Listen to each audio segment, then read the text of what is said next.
Hello मित्रों, क्या हाल चाल। आई होप कि सब बढ़िया होंगे। तो चलो भाई, आज हम बात करने वाले हैं NEET physics class 11 full chapter wise flow. क्या फ्लो होता है, क्या इंपॉर्टेंट टॉपिक्स होते हैं, क्या इंपॉर्टेंट फॉर्मूला होते हैं। अगर बात करें यूनिट एंड मेजरमेंट की, तो एवरेज क्वेश्चन जो पूछा गया है पिछले 10 सालों में वो है एक इंपॉर्टेंट टॉपिक है तुम्हारे fundamental and derived unit dimensional analysis significant figure. Important formula बनता है परसेंटेज एरर वाला डायमेंशनल फॉर्मूला क्वांटिटीज। ठीक है, ये रहा।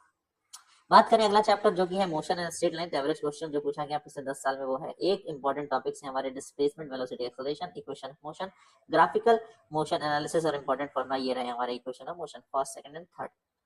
मैं बात करूं नेक्स्ट चैप्टर की, तो नेक्स्ट चैप्टर हमारा है motion in a plane. Average question जो पूछा गया है वो है एक इंपॉर्टेंट टॉपिक है हमारे vector addition subtraction projectile motion and circular motion. Important formula range का टाइम का एंड सेंट्रिपेटल फोर्स का। एक और फॉर्मूला होता है मैक्सिमम हाइट h बराबर जो कि होता है you square sine square theta upon 2g। ये होता है maximum height attend by the object, अगर उसको हम यू वेलोसिटी से फेंकते हैं एट एन एंगल थीटा। ठीक है। अच्छा ये बताओ कि जब ऑब्जेक्ट अपने पीक पर पहुंचेगा इस समय, तो इस ऑब्जेक्ट की वेलोसिटी कितनी होगी।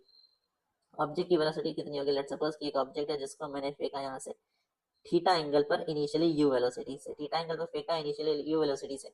ठीक है, तो तुम्हें क्या बताना है, तुम्हें इस ऑब्जेक्ट के टॉप पॉइंट पर इसकी वेलोसिटी कितनी होगी, इस पॉइंट ए पर इसकी वेलोसिटी बतानी है। कमेंट बॉक्स में फटाफट कमेंट करो। अगला चैप्टर जो आता है हमारा वो होता है लॉज ऑफ मोशन। अगर मैं बात करूं तो ऑन एन एवरेज इससे 3 क्वेश्चन पूछेंगे। बड़ा important chapter Newton's law free body diagram friction, इससे क्वेश्चन आते हैं। इंपॉर्टेंट फॉर्मूला F बराबर m है। ये क्या होता है, कंडीशनल होता है। जब आपका मास कांस्टेंट हो देन ओनली आप इस फॉर्मूला को इस्तेमाल कर सकते हैं। ठीक है, और F बराबर म्यू1, यहाँ पर म्यू क्या है, फ्रिक्शन कोएफिशिएंट।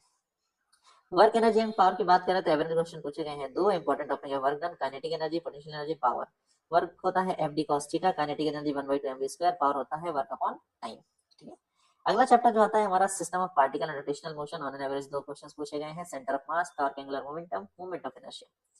टाउ बराबर आई अल्फा, एल बराबर आई ओमेगा और आई बराबर एम आर स्क्वायर। यहाँ पे क्या है टाउ, ये है आपका टॉर्क, ये हो गया तुम्हारा लीनियर मोमेंट एंगुलर मोमेंटम, और आई क्या हो गया, moment of inertia. Gravitation chapter की बात करें तो पिछले 10 सालों का ट्रेंड कहता है कि 2 क्वेश्चन पूछे जाते हैं on an average. Newton's law of gravitation, acceleration due to gravity and satellite motion. ये रहे आपके important formula for gravitational force का, acceleration due to gravity and तुम्हारा वेलोसिटी का। ठीक है, मैकेनिकल प्रॉपर्टीज ऑफ सॉलिड से एक क्वेश्चन पूछा जाता है स्ट्रेस स्ट्रेन से, हुक्स लॉ से। स्ट्रेस स्ट्रेन क्या होता है, ये यंग मॉडल तुम्हारा हो गया y बराबर स्ट्रेस अपॉन स्ट्रेन। स्ट्रेस होता है फोर्स अपॉन एरिया, स्ट्रेन होता है change in length upon length. Hooke's law से एक तुमको क्वेश्चन पूछा जाता है जो एनर्जी होती है वो कितनी होती है, 1/2 kx²। ठीक है, अगला चैप्टर जो आता है mechanical properties of fluid. On an average एक क्वेश्चन पूछा गया है pressure Pascal's law Bernoulli principle surface tension. Important formula तुमको पता है, बर्नौली प्रिंसिपल क्या कहता है, pressure energy plus kinetic energy plus potential energy per unit volume, इसका जो सम होता है वो क्या होता है, कांस्टेंट होता है। ये तुम्हारा बर्नौली प्रिंसिपल है, क्वेश्चन पूछा जाता है।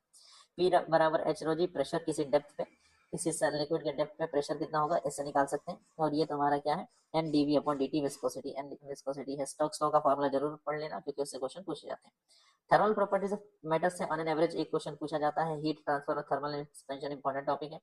क्यू बराबर M C delta T, Q बराबर एम एल और एल बराबर अल्फा एल डेल्टा टी, ये आपके इंपॉर्टेंट फॉर्मुलाज है। Thermodynamics on an average 3 question पूछे गए हैं पिछले 10 सालों का ट्रेंड देखें तो। फर्स्ट एंड सेकंड लोग बहुत इंपॉर्टेंट है, heat engine and Carnot cycle. ये इंपॉर्टेंट फॉर्मूला है तुम्हारा, ये एफिशिएंसी निकालने का है। और डेल क्यू बराबर डेल यू प्लस डब्ल्यू, ये तुम्हारा फर्स्ट लॉ थर्मोडायनामिक्स से मिल जाता है। काइनेटिक थ्योरी ऑफ गैसेस की बात करें तो उससे ऑन एन एवरेज एक क्वेश्चन पूछा गया है, equation of state, RMS speed and mean free path. Important topics है।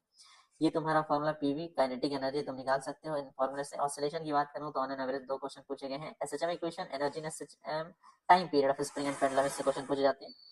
इंपॉर्टेंट फॉर्मूला ये रहे तुम्हारे, ये हो गया तुम्हारा टाइम पीरियड ऑफ एसएचएम, ये हो गया टाइम पीरियड ऑफ पेंडुलम।